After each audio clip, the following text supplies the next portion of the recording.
You are listening to the New American Media. You are listening to the Agree to Disagree program on thenewamericanmedia.com. Welcome back, everybody. Happy Flag Day, or as we said in the beginning, happy False Flag Day. Do some research on false flags, would you? It's a really weird topic. Anyway, welcome. Thanks for joining us. My name's Brian Engelman. I'm your host here on Agree to Disagree. Our guest is, we will call him information security professional, Aaron Bedra. Follow him on Twitter. He's at A Bedra. That's A-B-E-D-R-A.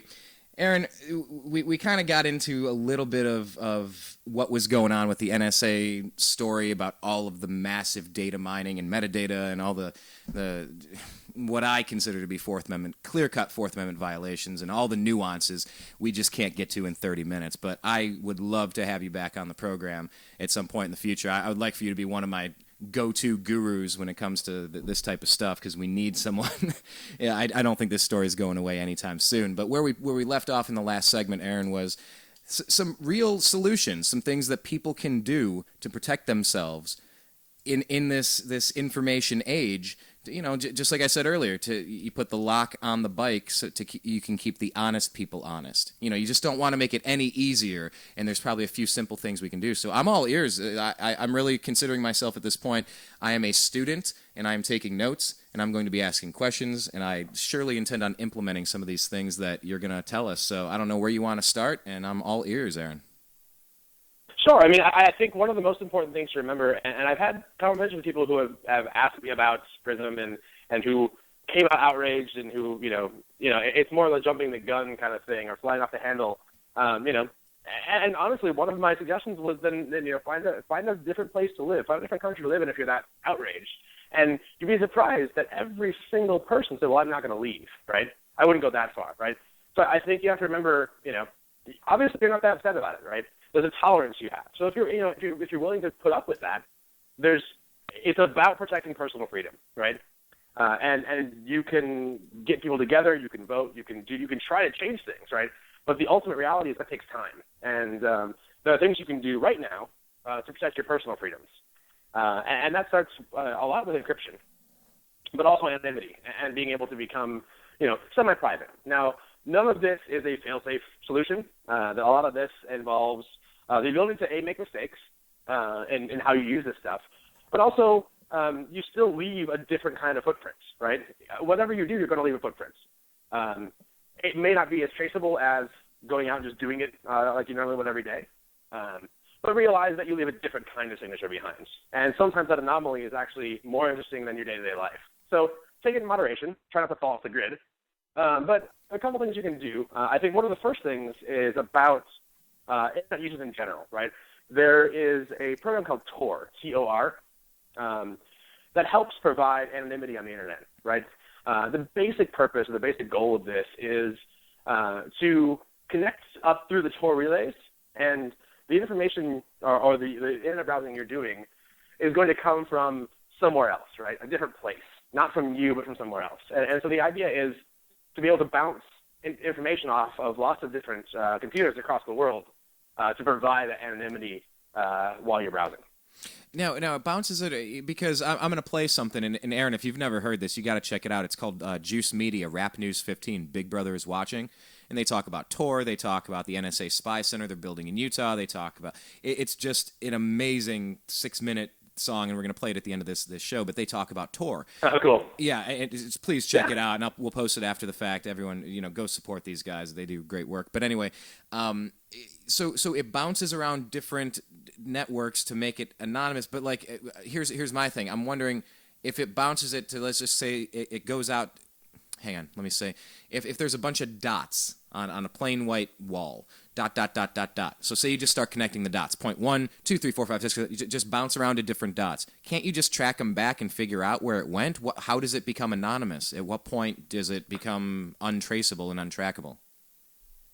So the whole design of Tor is that shouldn't be possible, right? That's the idea, is that you shouldn't be able to be traced back. There are certainly ways around that. The internet was constructed to connect those dots, right? That's the whole ways that the internet exists. It's connecting those dots. I think the scarier piece of this is whether or not there are significant flaws in the design of Tor. There's the potential for the internet service providers that you pay your money to to actually poison those Tor relays and make it traceable, right? So there are many internet providers who have, been publicly outed as being basically evil, right? Of the additional spying and filtering of your internet traffic, basically not providing you with the internet you think you're getting, right? Providing you with a much more controlled version of the internet. And I don't have any personal information to support this, so this is just hearsay. But there is a lot of suggestion that some of these companies have started poisoning the Tor relays within their infrastructure to try to be able to trace it back and to kind of break Tor. And that is the significant flaw in Tor's design. And if you have enough poison relays in a certain concentrated area, there's a possibility, right? Not 100% true, that you could actually provide enough of a trace back that you can start to investigate. So it's important, and you can actually choose your Tor relays. You don't have to just take what comes to you, right? There are people who have been doing research and who are trying to make it a better place, but are really trying to provide software that you can use without having to be extremely tech-savvy, that will choose Tor relays that aren't known to be, subjected to anything different than, just general Tor traffic, and try to give you a fighting chance. Good to think about Tor, but also good to understand what the limits are. Okay. It's not a fail-safe, it's not a cure-all, but it's something that can because that's what they say in the song and in this video, just it's part of an open onion network that all of you should run it, even if you don't use it. I've loved this song for a year, and I haven't really even explored it all that much, so shame on me. But either way, it's not going to solve all the issues. So that's one thing to look into. What is it? You go to Radio Shack and buy a Tor and plug it in, or what is it? Is it a software program or what? You can go to you download the program. Okay. You have to go to Tor.com and you download the program. There are browser plugins, so if you don't want to set up the entire Tor infrastructure, you can just have the browser plugin. Or you can install all of Tor on your computer and do the relay stuff and everything in the process. It's your comfort level, right? You have different ways of doing that. And I think there's also different degrees of technical capability that come along with it, right?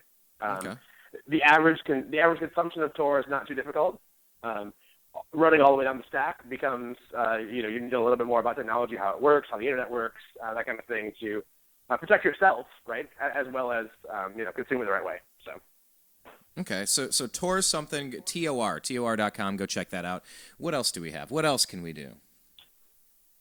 So in particular around the phone area, right, there are some different things out there that actually help you make secure phone calls, or encrypted phone calls, I guess you should say.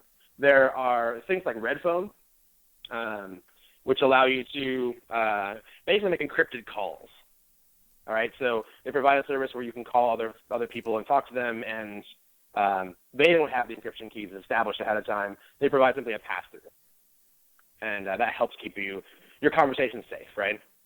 And along those lines, there's another one called Silent Circle, which is I've been seeing a lot of them lately, and I actually set the Twitter feed at American_media_. I was just intrigued by Silent Circle. I haven't really delved into it too much, but every time they tweet stuff out, we grab it, and most of the time we retweet it because they seem to be doing some good work. I'm not really familiar with them though. What do they offer? Same thing, right? It's more about the encrypted communication experience, right? And I think there's a lot of interesting stuff there. You can, of course, use things like Skype, because Skype is supposed to be encrypted as well. The problem with that is that Skype's been around for a while. It was purchased by Microsoft. There's a lot of big company incentives behind Skype, I think, and it's kind of grown in the past as Skype has grown. So there's some speculation about whether or not Skype has been essentially tapped as well. So again, speculation, hearsay. I have no proof of any of that, but it's not. It's basically something that you shouldn't trust any of this, right? Because it could all be compromised. But I think it's important to realize that Skype has been called out in the past for this, versus Red Phone and Silent Circle have not yet been there, right? Okay.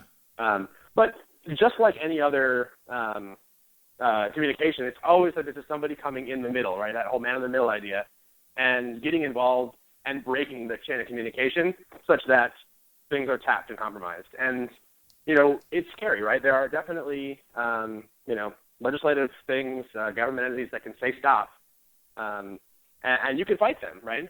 And a lot of people do, but the consequences can be pretty dramatic, and you have to kind of at some point ask yourself whether it's worth it or not, because the law is open to such interpretation that essentially every single day you probably break at least one law if you read a really loose definition of the law, right? What you think is a normal day-to-day activity somehow could be misinterpreted, right? And so that's how people that have fought the government agencies have been locked up on technicalities in a lot of cases. So you have to realize that fighting is fighting, but at a certain point you have to understand what you're fighting for and why. I digress. But no. those two are. But that's a good point. Do you have any thoughts on Bradley Manning or WikiLeaks? I think I'm very much a proponent of information should be free, right? I don't think information should be free at the cost of human lives, right? So I have mixed feelings about all of this, right? All the information that comes out, I want the information to be free. I want the information to be public. I want to know what's going on. At the same time, I don't want any of that information to cause harm to the human being, right? And I think there's a lot of back and forth between what happened with all of that, right? And responsible disclosure and treating information for what I think the way it should be treated. But I think there's a lot of opinion there. So I'm on both sides of the fence on that whole issue, right? I think it's important to understand, but also important to still keep some secrets. The folks that were kind of outed in this, and it's possible that that lives are lost in the process or destroyed, and that's terrible. You have to be responsible. If you have information, you have to be responsible for that information.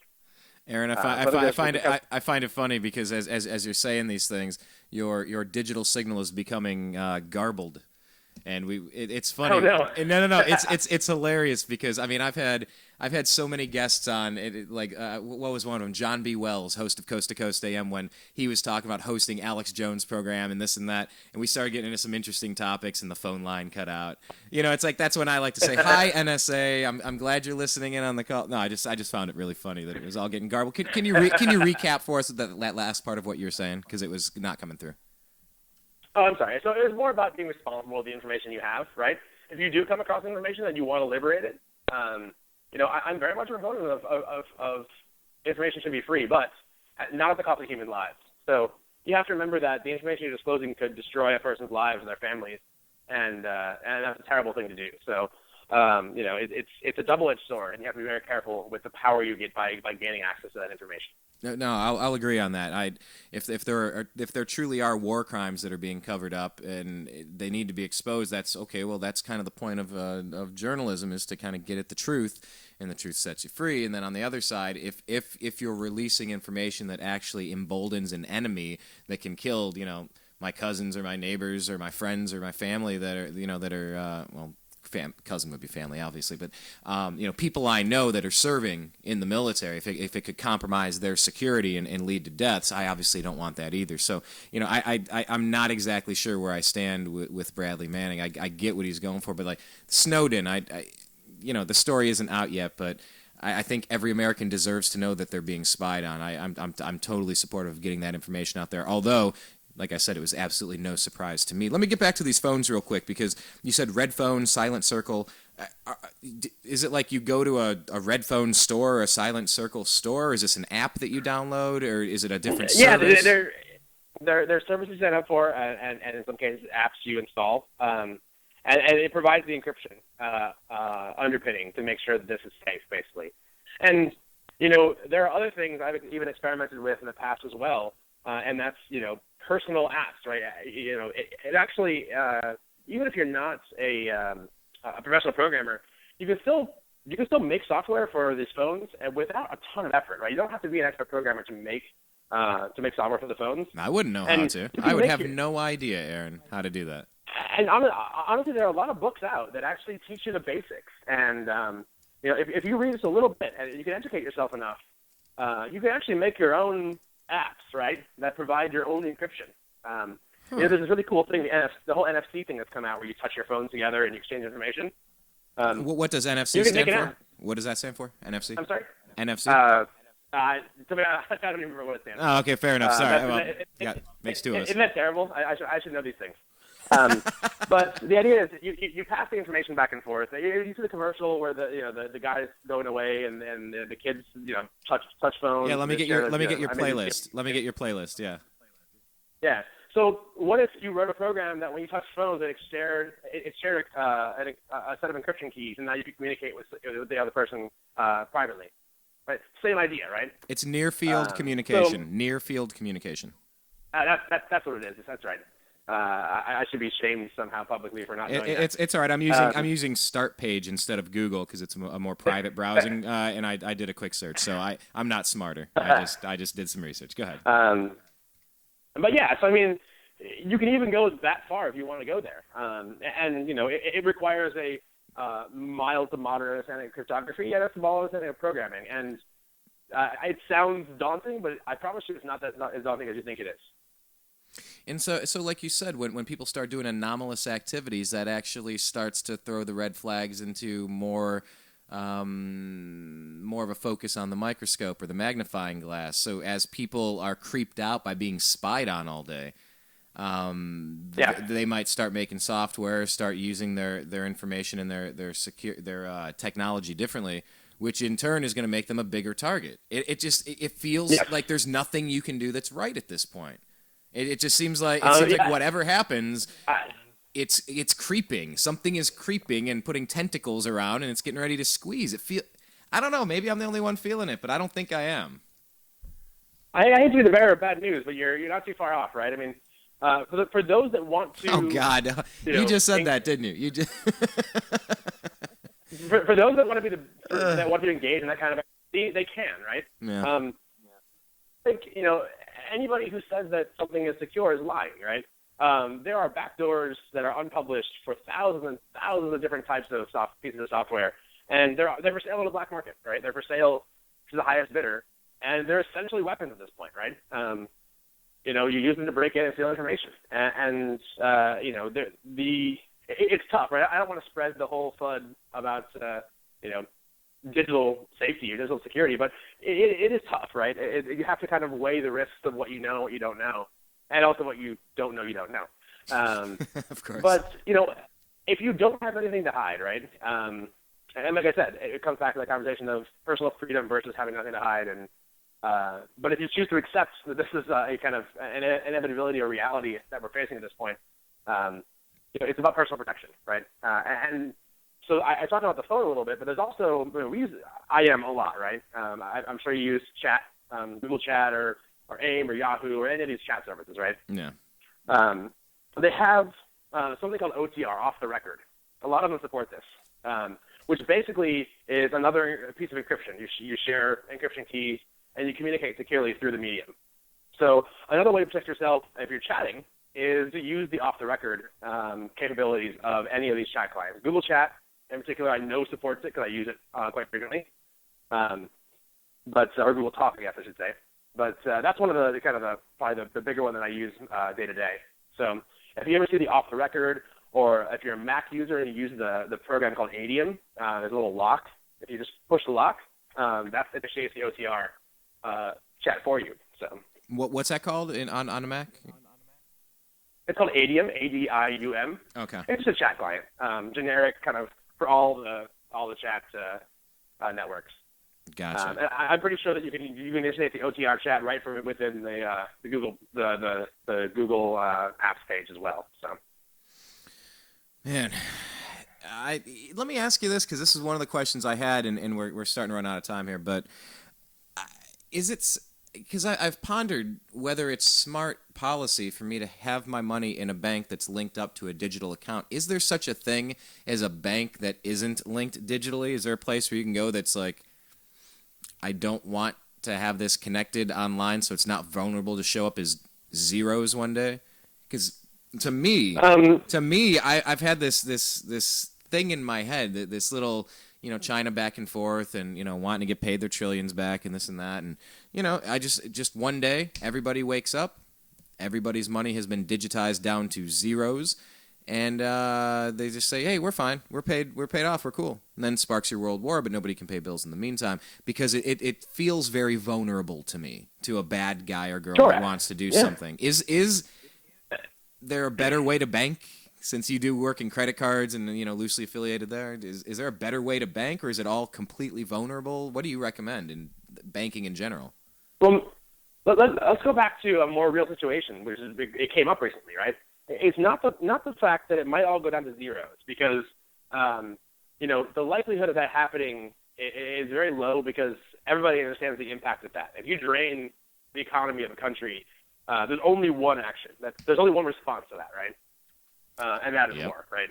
And that's going to be true for any country. I was talking about false flags earlier today because it is Flag Day, but yes, I've pondered this. There's only one reaction to that. Yes, right. Yeah. But more recently, there was something, and I forget the name of the country, but 40% of everyone's bank accounts were basically depleted. Cyprus. That would be Cyprus. That's what it is. Yep. Sorry, I couldn't remember the name of it. And they locked the doors to the banks, because they figured there'd be a run on the banks, so everybody would take their money out, and then it would actually further collapse the economy. So there is a reality there, right? That's a fear I think we all have. However, you also have to realize that in order to function in modern society, you need to have electronic funding, right? Think about, I'll tell you what, try to operate on cash only for a week, just 1 week. And count the number of times you wish you were able to do something with digital currency, right? I don't know if you're an Amazon user or not, but I buy a lot of things on Amazon Prime, more than I should, right? Because they show up the next day, and it's so I hit a button and it shows up, right? The convenience is so powerful, and you shouldn't underestimate the power of convenience, because there's a lot of things to consider there. And well, I've spent Aaron. I'm a weirdo though.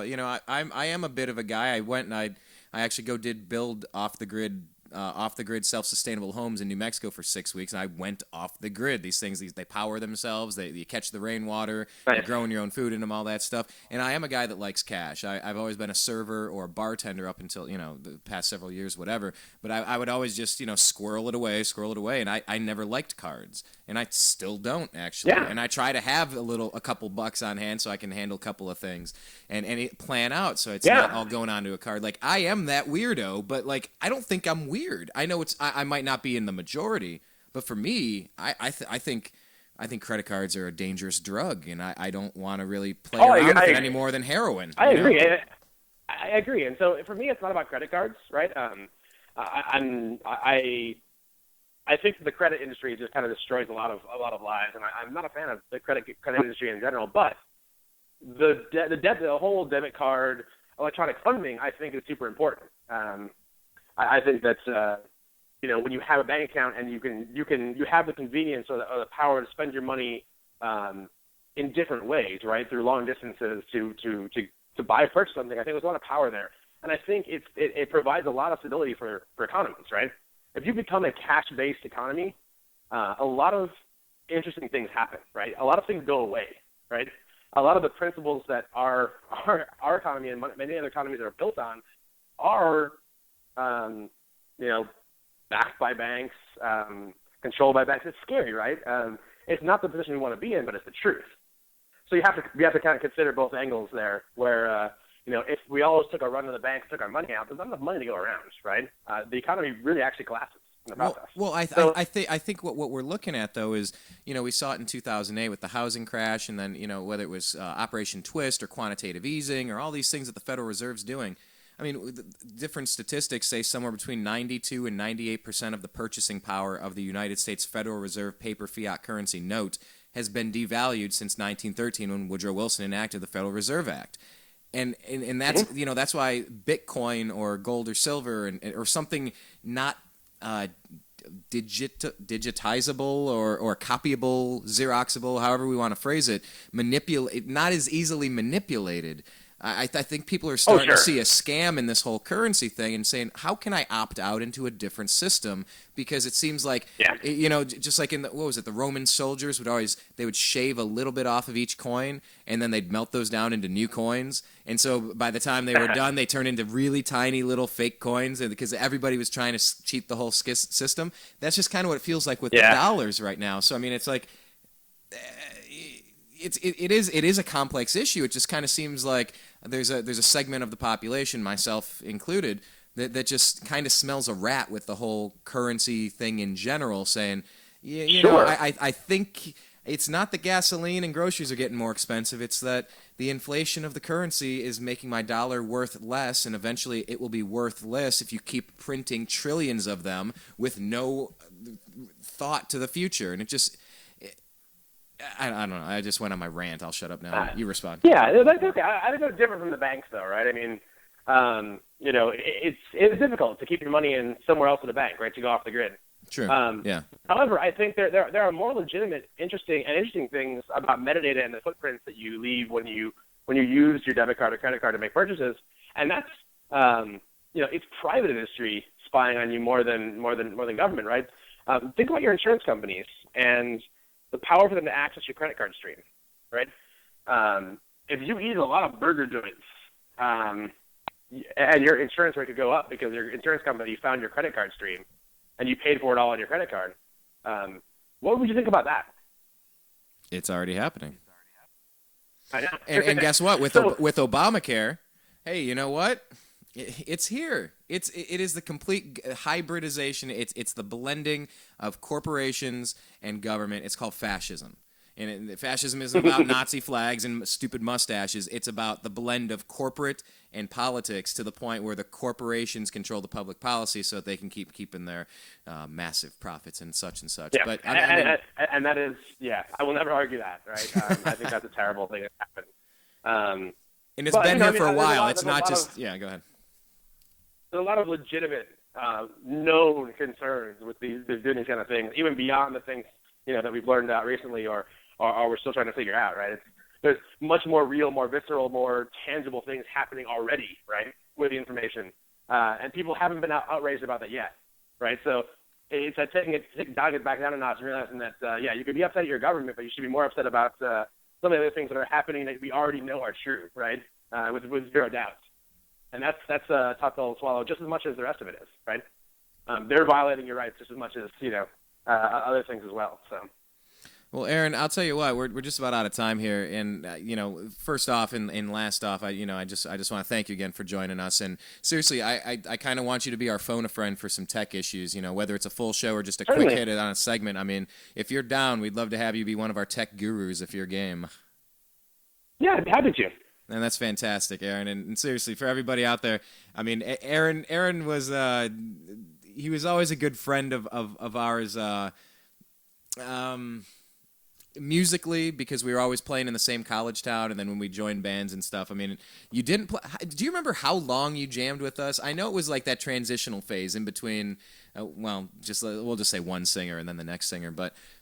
How long were you jamming with us? Do you recall exactly? I've been thinking about it for the past couple of days since we talked. It couldn't have been more than a year. I think it was sometime around a year or so, I think. And it was fun. It was a lot of fun. Oh, it was lots of fun.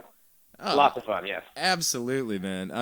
For all the listeners out there, this is not necessarily rare, but I always like when I get to bring in somebody that I know personally that is a good dude.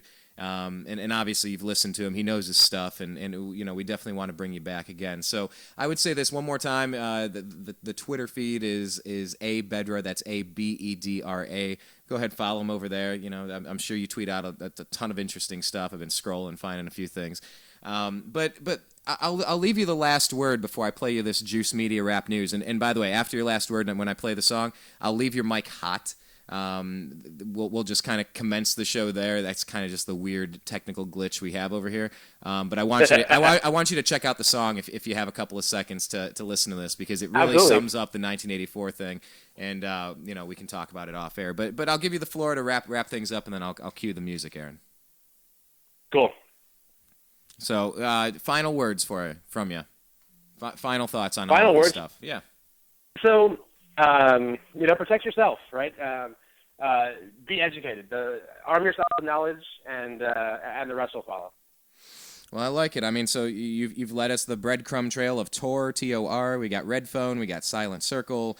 Anything encrypted, OTR. And there's gonna be plenty more stuff. We're gonna always be looking for more suggestions of ways that we can kind of just, I don't know, get the creep out of the backyard. He's been lurking for a while. I don't trust it anymore. I'm kind of getting weirded out by the creep. But anyway, real quick, everybody, thank you for joining us here on another episode of Agree to Disagree. I'm your host. My name is Brian Engelman. Once again, a reminder, follow us on Twitter at American_media_. Search The New American Media on Facebook and like the page. Subscribe to youtube.com/The New American Media. And check out the homepage, thenewamericanmedia.com.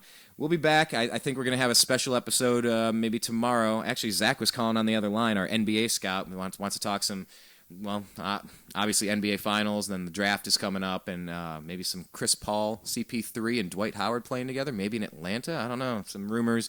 We'll do that show either later today or tomorrow. But we're going to leave you with Juice Media Rap News 15. Thanks for listening. Special thanks to Aaron Bedra, and we'll see you soon. Thanks a lot, everybody. Enjoy the tune. Enjoy the tune.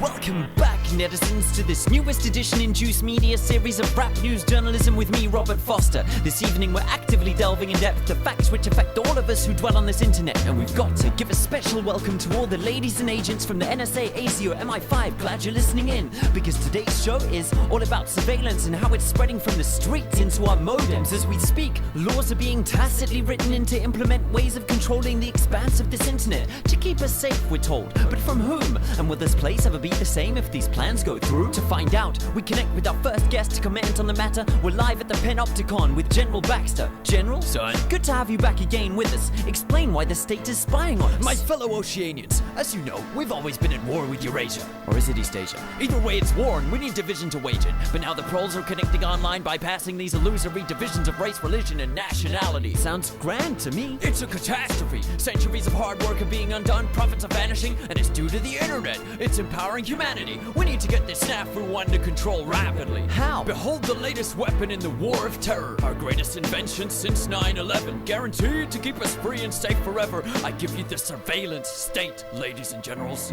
Our secret wires log your key style. Monitor every single number on your speed dial. Rewind straight to your position with facial recognition and pinpoint you within 0.03 of a mile. We've put eyes everywhere without consulting you, keeping you safe whether or not you want us to. Soon there'll be no freedoms left for threatening. Then we'll have won the war. Take that, terrorism. Brilliant. Thank you, General. We now interview our resident guru, Terrence Moonseed, for a different view. Greetings. How does this situation look? I have one word for you, Robert. Double plus on good. The world populace of 7.4 billion are all headed in the direction of Orwellian totalitarian oblivion. My voice is hoarse, yelling about stellar winds, cold chilling them and trap wire weaving through the world wide web we all dwelling in. Face it, the all-seeing eyes in all of our Facebooks like a virus, and in these iPhones with Siri, or should I say Iris. Next in line is RFID devices and mind chips triggered by chemtrails the plague spray the sky with. This time it's too far. Check out the base they're building in Utah, where they'll be storing all your data for over a century. It's FUBAR. And under the outback is an entire tunnel of wires, an echelon base called Pine Gap to hijack our mother Gaia. Hey, maybe your mother's gayer. Boo-hoo. Why didn't you just kill yourself like most of your troops do? That's it. Now you're on the cast iron list. Hang on, General. Why weren't we informed about this? Sorry we didn't tell you about our grand plan before. It was meant to be a surprise, under wraps in a store. But some spoil sports had to go and ruin it for all by blowing whistles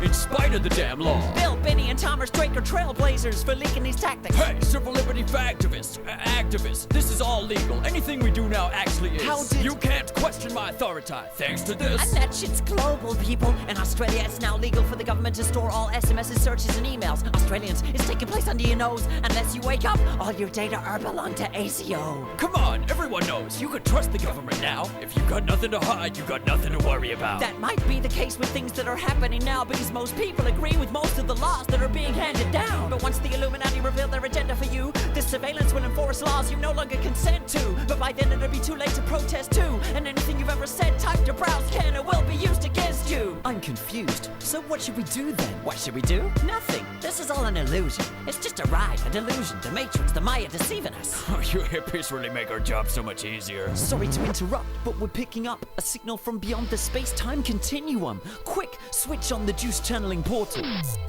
Wait, is that George Orwell? Good day, too. Wow, what do we owe this honor to? I tried to warn you noobs, but I see you are actually fools, or else you thought this was an instruction manual. Yes, so can you advise us? What would you have us do? An open and universal internet is the most effective tool you have to address the issues that afflict the world at hand. Therefore, protecting it is the most essential task that stands before your generation. I think I understand. Hush, man! You must not lose the internet. Heed this mantra. Who controls the internet controls the data. And who controls the data controls the future. We're losing you. I leave you with a tool to use. An onion? Don't be simple, Robert. This is but a simile. It stands for Tor. Tor? Google it. It's for anonymity. This onion router open network helps considerably against tyranny, but its abilities only work if all you use it consistently. And even if you don't use it, run it so its force swells. Thanks, Mr. Orwell. From now on, call me George Torwell. If we'd had such tools when I wrote this, well, it would have been so much simpler to tell Big Brother to go f*** himself. The mother sucking piece of shit. Thanks, George Torwell, for manifesting direct from this memory hole of history to impress on us these messages. We're told we need safety, which is precious, yes, but can a society that can enforce all its laws ever progress? Hindsight shows that many figures guilty of thought crime turned out to be luminaries and heroes before their time. But if a surveillance state had reigned then in this form and design, just think of all the progress we may have all been denied. Could lobbies for women's or gay rights have appeared and thrived? Would revolutionary ideals have materialized? Would science have pioneered or even survived if every word had been monitored by thought police and spies? Big Brother brings chilling effects, freezing our collective hopes. He doesn't protect our safety, but protects the status quo and threatens this internet, the one channel yet uncontrolled, whose openness we are now called upon to effect and uphold.